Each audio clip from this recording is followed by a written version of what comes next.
27 years, July 18, 1994, a suicide bomber drove a car filled with explosives into the building of the AMIA Jewish Communal Center in Buenos Aires, Argentina, murdering 85 people and injuring hundreds more.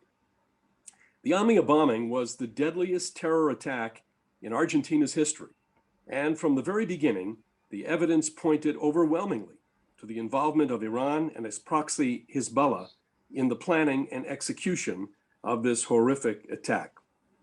To this day, though, no one has been brought to justice except for the secondary actors. Here with us today are our Special Advisor on Latin American and U.N. Affairs, Adriana Camisar, and Luis Czyzewski, the father of Paola, one of the victims of the bombing in Buenos Aires. Paola was then only 21 years old when this terrible attack took her life. Since then, Luis has fought tirelessly for justice. Adriana and Luis will have a conversation in Spanish, but for those who would like to listen in English, please click on the interpretation icon at the bottom right corner of your screen and select the English option. Adriana, Luis, thank you for joining us today. Adriana, the floor is yours. Thank you so much, Dan. Now Luis and I will start the conversation in Spanish. Luis, yo quería... Luis, I would like to thank you very much for being here with us today. Personally, I believe that there is no better way to commemorate this terrible attack than showing the brutality of terrorism with the words of persons like yourself. So thank you very much for accepting our invitation. You told me that your wife and you worked at AMIA, and that day, on July 18th, 1994, your daughter Paola, who was 21, was going to help your wife with some work at AMIA. You also told me that Paola had never entered the building before, and that was the first time she entered the building, and it was also the last day of her life. Can you tell us about this? First of all, thank you very much, Benet Breathe, for giving me the opportunity to communicate personal experience, family experience, but also what we are doing to fight and achieve some justice that we still didn't get. That's exactly how you mentioned. Anna, my wife, and I used to work at AMIA. We were two external auditors for the institution, what in the US is known as controllers. 35 years we've been working in AMIA. We had an office to conduct our tasks within the AMIA building, and the work was mainly conducted by my wife. I used to do other part of the tasks, which had to do with some consulting tasks. I was not there every day, but the one who attended AMIA every day was Anna, my wife. On July the 18th, it was a Monday. It was the first day of winter holidays for students. Paola studied law. She was focused and determined to become a lawyer. She had finished the first quarter. The year is divided in two quarters. The week before, she had finished the first quarter and she was on holidays, winter holidays. We had an important work to do with very important documentation that had to be removed from the safety box in AMIA. We had to work on that documents and then put them back to the safety box that very same day.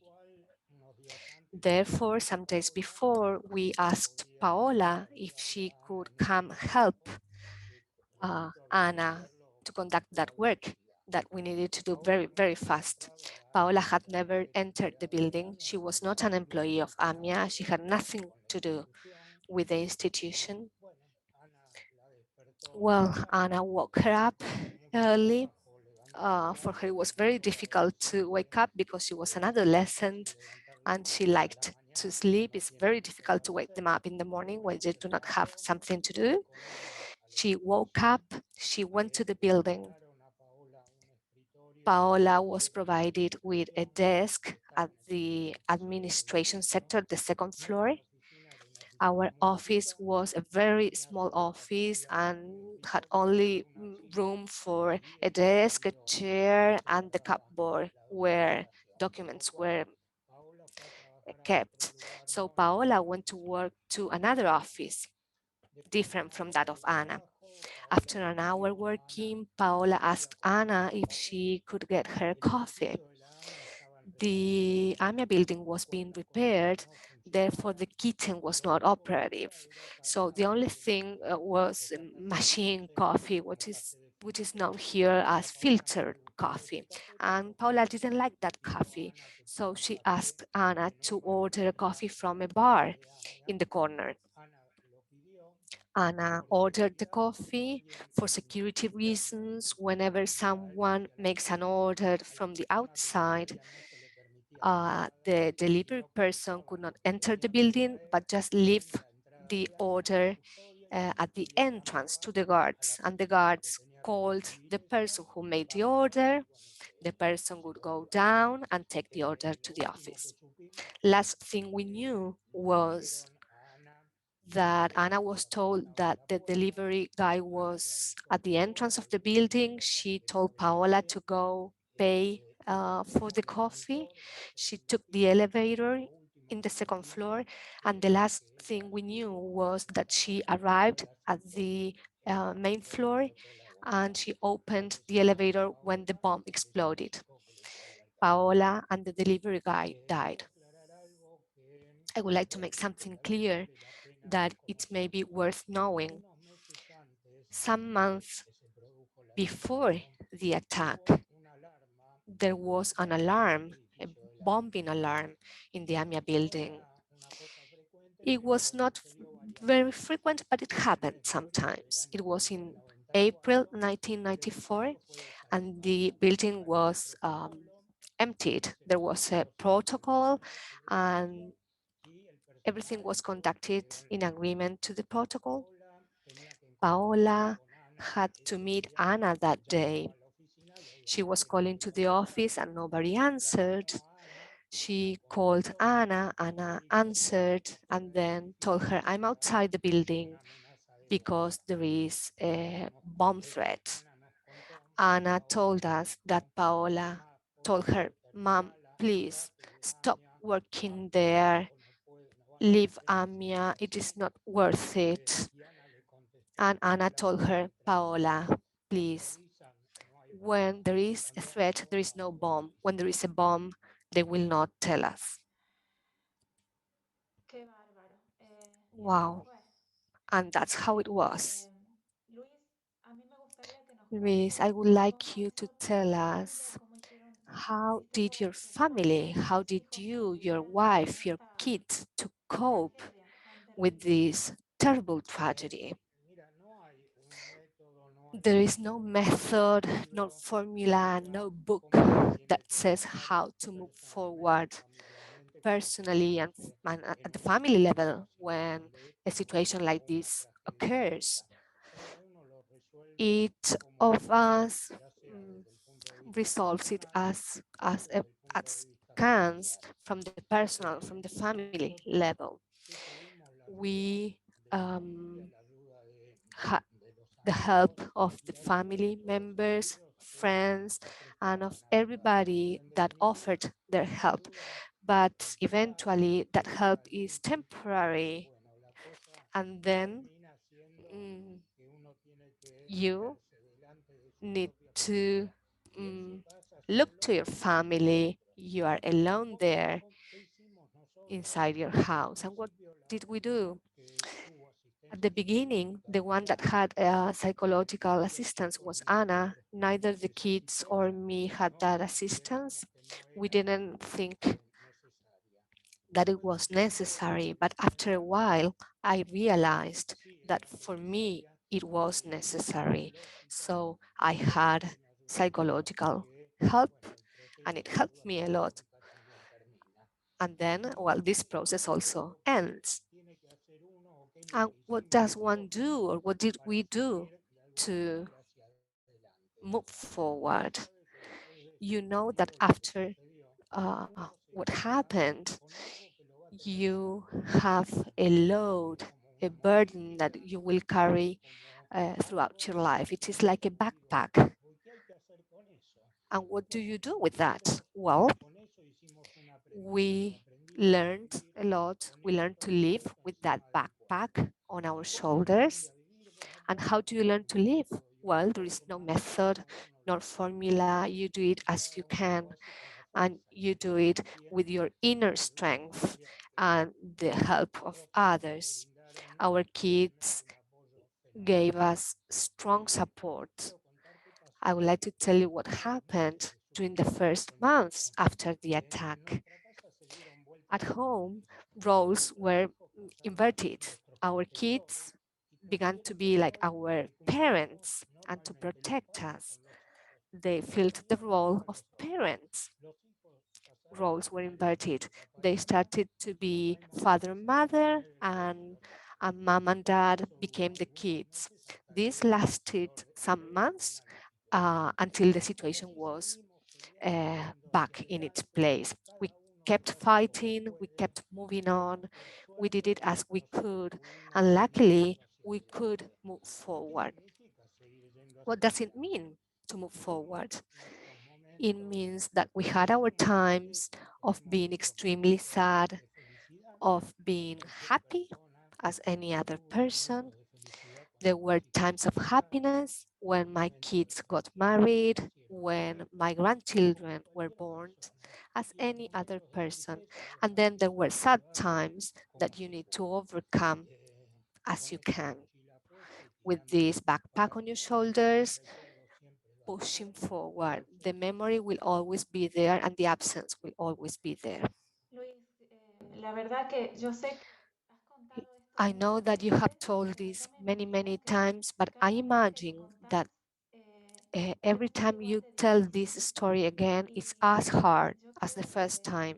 seguramente I parte believe de that poder um, vivir con esto one part es of lo que being vos able to estás live with haciendo, this que is what you are doing, seguir luchando, ¿no? which Seguir is luchando por la keep justicia, seguir fighting for luchando por justice, Paola keep y fighting por todas for las personas que Paola perdieron su vida. and for all the Eh, victims that lost their y lives. yo ahora querría I que would nos like centremos now to en el focus caso AMIA, on the AMIA específicamente. case Que nos cuentes specifically. de tu lucha If por you can estos tell us años about your fight de during justo all these years and of all the accidentes y familiares survivors and y por families. qué And if you después can de tell us 27 why, años after 27 todavía no se years, ha hecho justicia. Primero, yo me justice has gustaría not been recordar a served. las I would personas like to remember que everybody pasaron por esto, first si that puedes, had just por joined favor, us, that you traducción can use simultánea a simultaneous todos interpretation los que function. listen to this in English.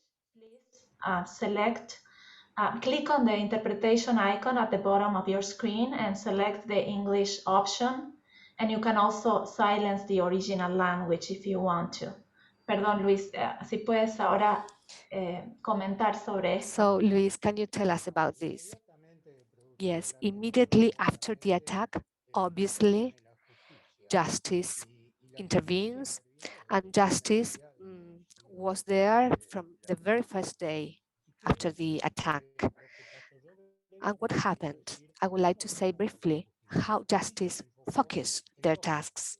They focused on two parts. One had to do with the local connection, which meant which Argentine nationals were related to the planning and execution of the attacks.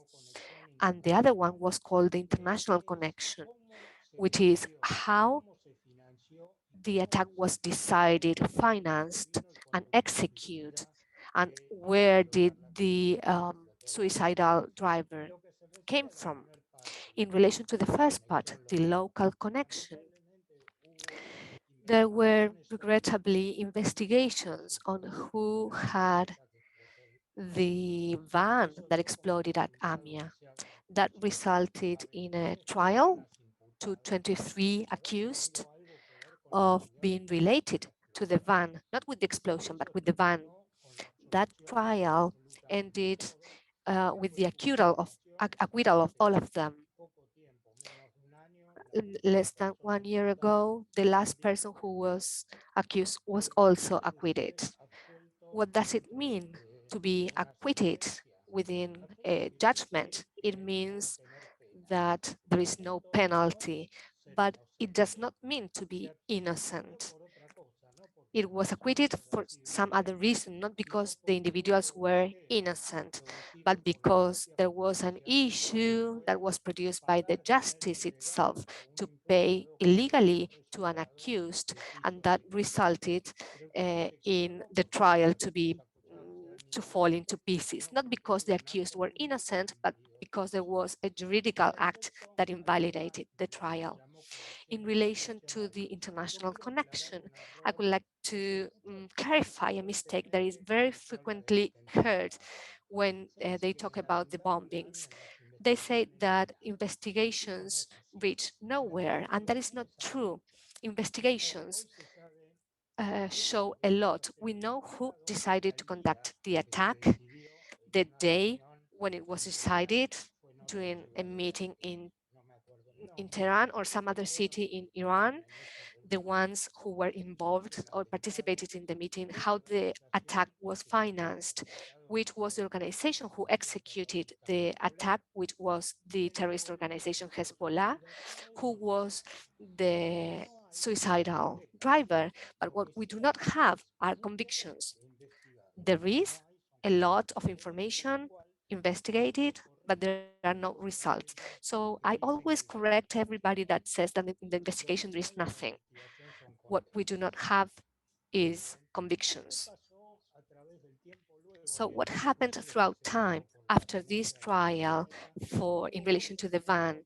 There were two elements that are worth remembering. One was the sign of the memorandum signed between Argentina and Iran. It seems crazy, or maybe not so much so, but we don't know what was behind that MOU by Argentine authorities.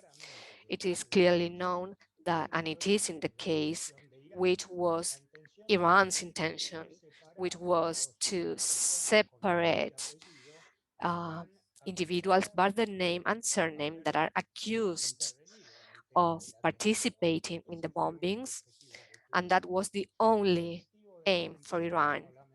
Argentina's aim, it is not very well known if there was something behind this, or maybe a political decision which is hard to understand, and that resulted in that in 2013 till now, we talk much more about the MOU than on the investigations of the bombings, of the bombing itself. And the other issue I want to mention is that the tragedy of the bombing produced another tragedy, which was the murder of prosecutor Nisman. As any other person, Nisman did good things. We supported him a lot, and in some other things we did not support him, but it is what a prosecutor does. But the prosecutor was murdered because of what he was doing and because of what he was investigating. The suicide theory is only sustained from the political point of view, but not from the judicial point of view. And I'm certain, having known prosecutor Nisman a lot, that the only thing that he did not think about was suicide. He had a manner of acting, and he was very resolute, very determined, and I don't think that he would have thought about committing suicide after reporting the authorities of the time, from the president and current vice president of the country, and then other government officials. I am sure that he was killed, as it was proven by the Argentine justice. Sí, Luis, yo tengo la misma opinión que Yes, vos. Luis, I Tuve la share oportunidad de conocerlo your en persona view. I had the opportunity to know no, the no es una prosecutor persona que hubiera Nisman, cometido and he was not a person who would have killed himself. no es un tema de And as you opinión said porque la before, it is justicia not an determinó, fue opinion asesinado. because Así que lamentablemente justice fue otra ruled de that las he was víctimas de la murdered. AMIA. So he was another victim of the AMIA Tenemos bombing. tres causas. There are La 3 causa cases alemana right now: propiamente dicha, the AMIA la case, causa iniciada por el the fiscal Nisman por la firma case del initiated by memorándum prosecutor Nisman in relation to the signing of the MOU, that I think it is commemorate, infamous, en el que está implicada la where vicepresidenta the Adriana current Camisar, vice y después president tenemos is la causa involved. de And then there is the asesinato del case fiscal. for the Quería murder of preguntarte prosecutor si Nisman. después de I todo would like este to ask tiempo y you todo lo que if after pasó, all this tenés time, esperanza de all que that haya happened, justicia do you en still los have tres hope casos. that justice will be served in the 3 cases? Before answering this question, I would like, because it is a fundamental question, I would like to tell you something about how I considered, or how did I see Nisman. Nisman used to talk about their kids a lot. She loved their kids. I had many meetings with him, and I remember one which was not at the prosecutor office, but at my office. And I don't remember what we met for, but I remember that Nisman, whenever he came here and talked with me, the first thing he would talk to me about was about my grandchildren, if I had any newborn in the family. And I used to ask him about his daughters. And then he replied, how did they do at school? How did they do playing hockey? And when he talked about them, he had to say, well, okay, let's talk about something else, please. Because he would talk about them just a lot. What did Nisman do? As I mentioned before, because of his characteristics and his personality, I would have never thought that he had killed himself. Nisman was a machine, talking and working. Whenever he started talking, you needed to tell him, please slow down. I can't follow you. You talk too fast. Please, you solve things too fast. And he was so involved in his tasks that it seemed that it would be really unbelievable that he would have killed himself. That's what I wanted to tell in relation to Nisman. With relation to the 3 cases that are open today, there is something important in relation to the AMIA case that investigates the bombing. The procedural code, the criminal procedural code in Argentina, which is used by the judiciary to apply any proceeding, does not allow to accuse or to take testimony of any accused if the person is not present with a defendant, with a counsel. Therefore, the Iranians that are accused by Argentina and that are under the red alerts of the Interpol, which are the most severe alerts by Interpol. So these individuals are in Iran, and Iran will never put them at the disposal of the Argentine judiciary. Therefore, we're stuck. We know who they are, we know their names and surnames, but we cannot move forward. Therefore, you need to think about, well, what should we do, or what can we do to move forward and to progress in this situation? One of the things that we are asking public powers in Argentina to evaluate is a draft law, which is in relation to trial in absentia. It allows judging or trying a person while it is absent. It is applied in Italy, in France. It was used in the Nuremberg case or trial with Martin Morman, who was trial in absentia, which is a Nazi criminal. He was not there when he was convicted. Morman had like 6 or 7 accusation or charges, and he was accused and convicted for 2 of them and not for all of them, while being absent in the trial. Therefore, the possibility of public powers in Argentina to be able to discuss this bill of law would be very beneficial. The second thing I would like to mention is that Benaibrith is in Argentina is evaluating, studying what are the international agreements both Argentina and Iran are signatories to, and which of them would allow Argentina, through the application of this agreement, to request Iran or demand Iran to extradite or to cooperate with the Argentine judiciary. So in Benaibrith, Argentina, we are making progress in this regard. And the third thing, many family members of the victims suggested to Argentina to accuse Iran before an office of the UN that deals specifically with international terrorism. And Argentina could be able to report Iran, accuse Iran, and it would be the UN who would be the vehicle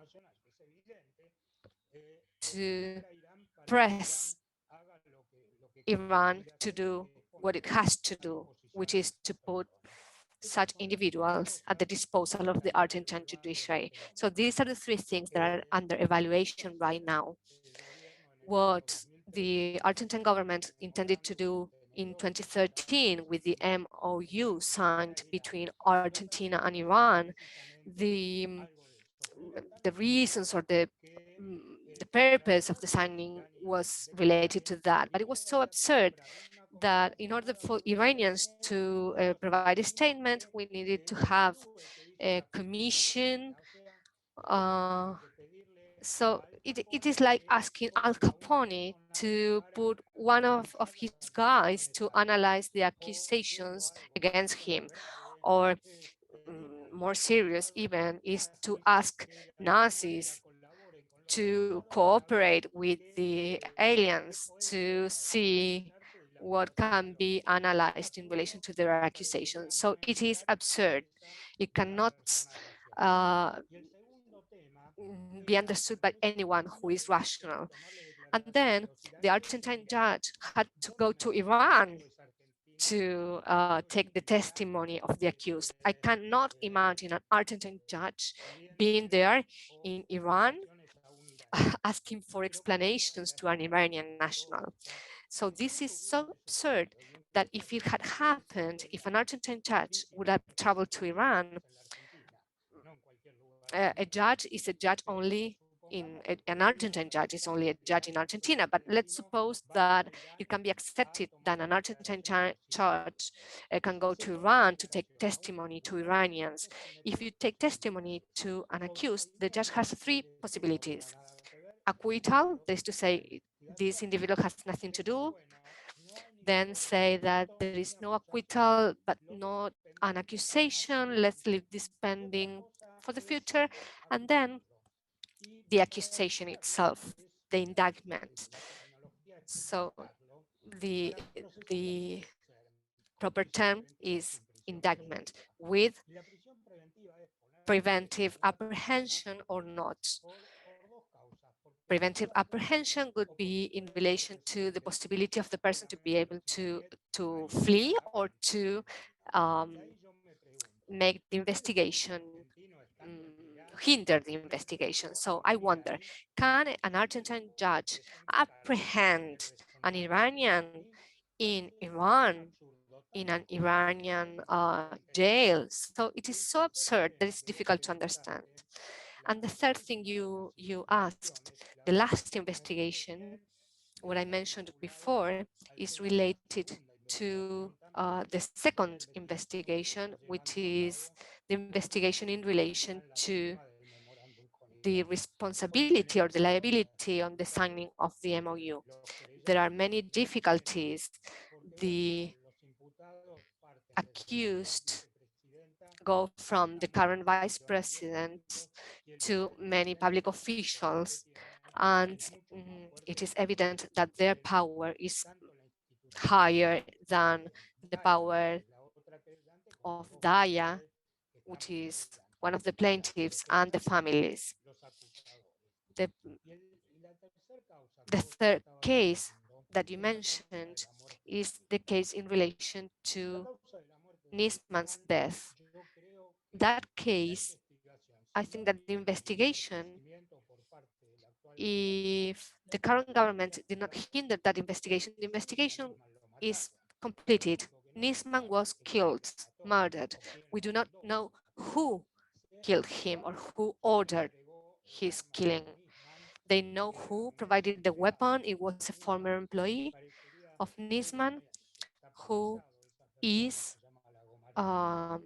prosecuted, Lago Marcino, and his statements are so inconsistent that you can analyze why he gave Nisman the weapon, or if the weapon is what the lawyers call the friendly weapon. What does it mean? In order to accuse someone for killing himself, that person needs to have a weapon. So otherwise, how do you conduct or commit suicides? You cannot shoot yourself if you do not have a gun. So this kind of gun, the friendly gun, is the gun provided to a person to give the appearance of suicide. So this is what is being evaluated now in the judiciary. So Nisman's murder is in the same situation as the AMIA case. We know what happened. In AMIA case, we know names and surnames. In Nisman case, it is known what happened, but not who ordered the killing or who killed him. It is very frustrating to talk about this year after year and feel that even if we know a lot, we cannot make progress.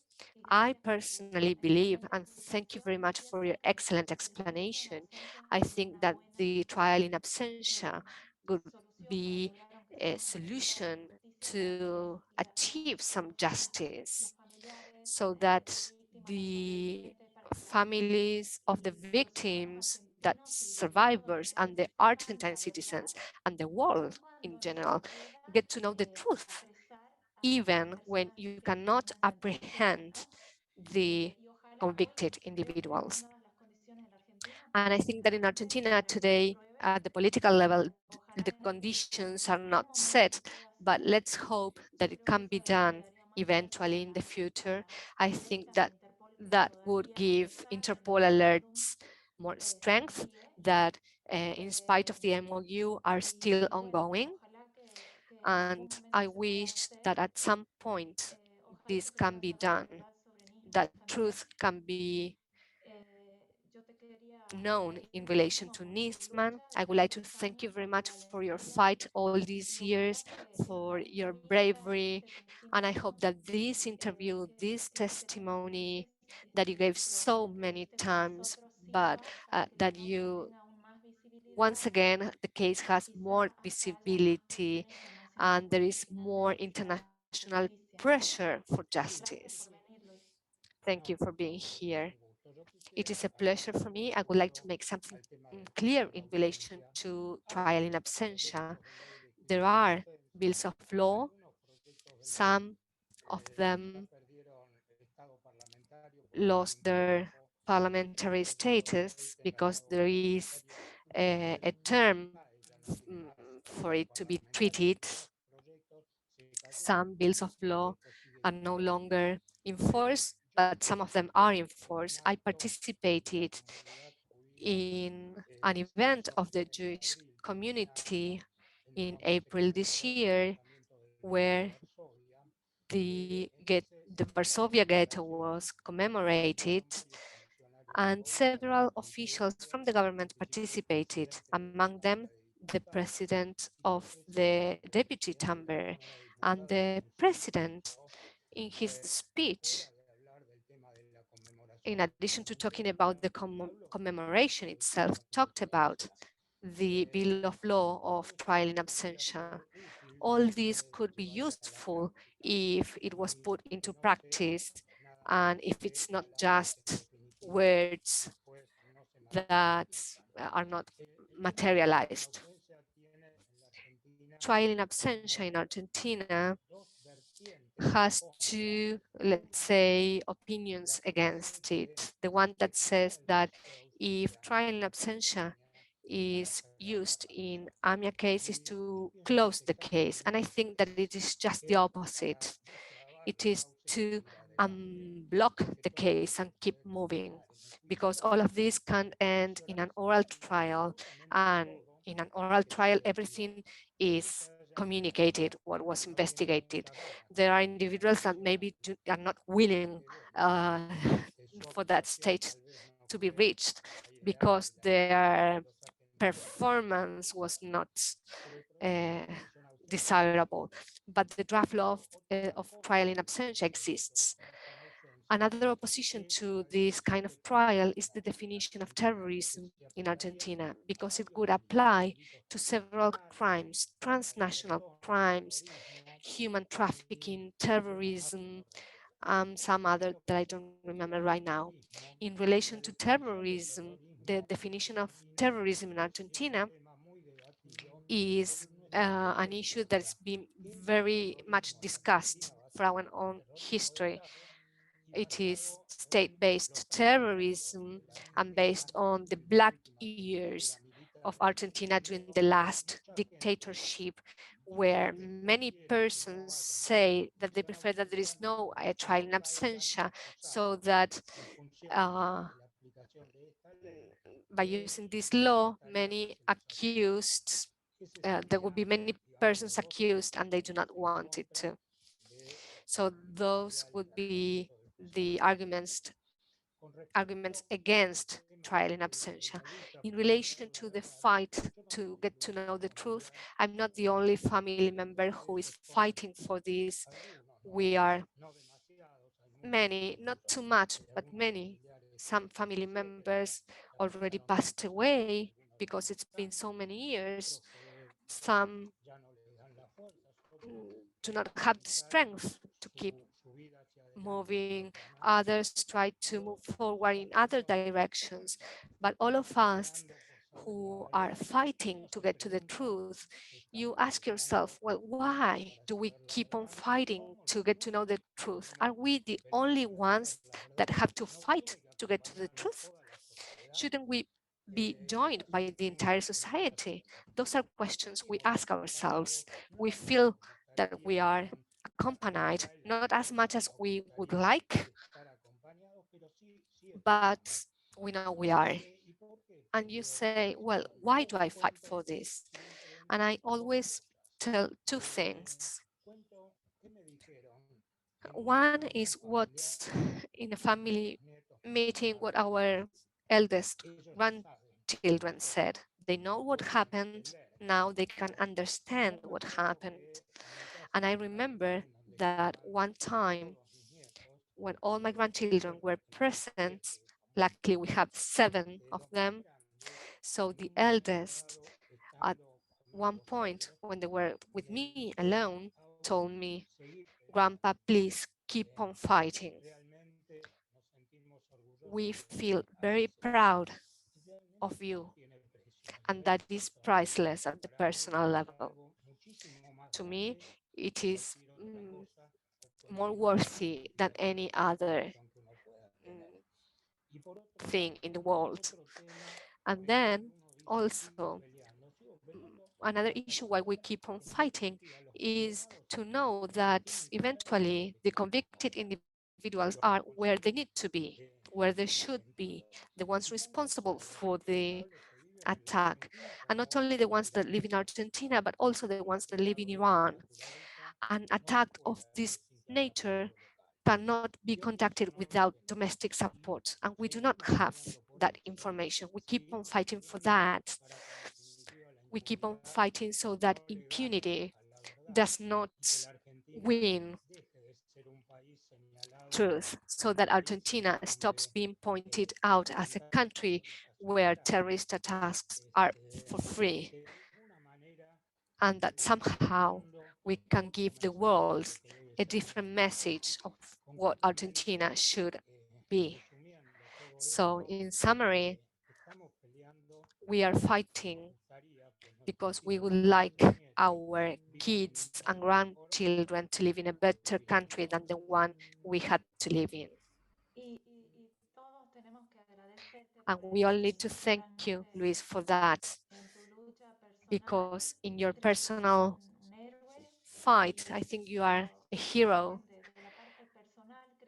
but you are also fighting for Argentina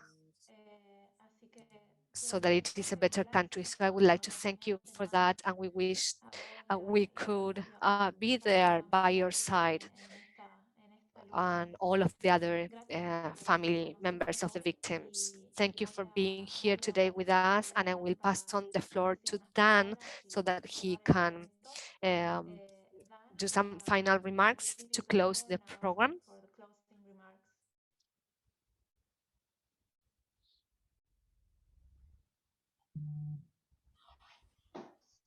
Dan?